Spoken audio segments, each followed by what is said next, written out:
DMIC किंवा Auric city हे निश्चितच आता खूप चांगली डेव्हलपमेंट तिकडे होत आहे. पण सर संभाजीनगरमधील ह्या कनेक्टिव्हिटीसाठी सर आपण काय करणार आहात? कारण एंट्री पॉइंट, एक्झिट किंवा अतिक्रमण याविषयी आपलं काही हे खरं आहे की काही अडचणी निश्चितपणे आहेत.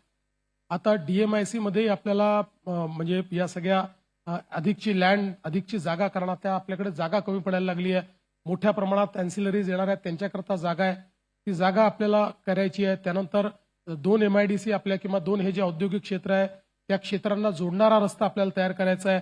त्याची समृद्धीशी कनेक्टिव्हिटी आपल्याला तयार करायची आहे. ही सगळी कामं आता हातात घेतली आहेत. म्हणजे आता यातलं कुठलंही काम राहिलं नाही, त्याचा आराखडा झाला, त्याला मान्यता दिली. ही कामं देखील आता याच्यापुढे आपण करणार आहोत.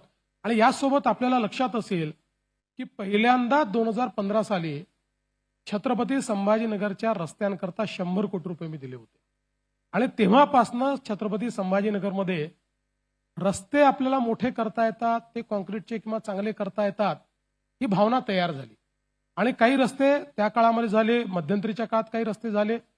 आता मोठ्या प्रमाणात अतिक्रमण काढण्याची मोहीम झालेली आहे. त्यामुळे जिथे अतिक्रमण काढलंय तेही रस्ते आपल्याला चांगले करायचे आहेत. आता जी काही यावेळेस महानगरपालिका आपली निवडून येईल त्या महानगरपालिकेच्या अजेंड्यावर आपण हे ठेवलेलं आहे की छत्रपती संभाजीनगरचे सगळे DP रोड अतिक्रमण मुक्त करायचे आणि त्याची जी DPची लेंथ आणि ब्रेड्थ असेल तेवढे ते करायचे, चांगले करायचे, मजबूत करायचे, व्हाईट टॉपिंगचे किंवा कॉन्क्रीटचे करायचे. हाच आपला अजेंडा असणार आहे. पुढच्या 3 ते 4 वर्षात रस्त्याच्या बाबतीत एकदम खड्डेमुक्त आणि बदललेलं छत्रपती संभाजीनगर हे आपल्याला पाहायला मिळेल.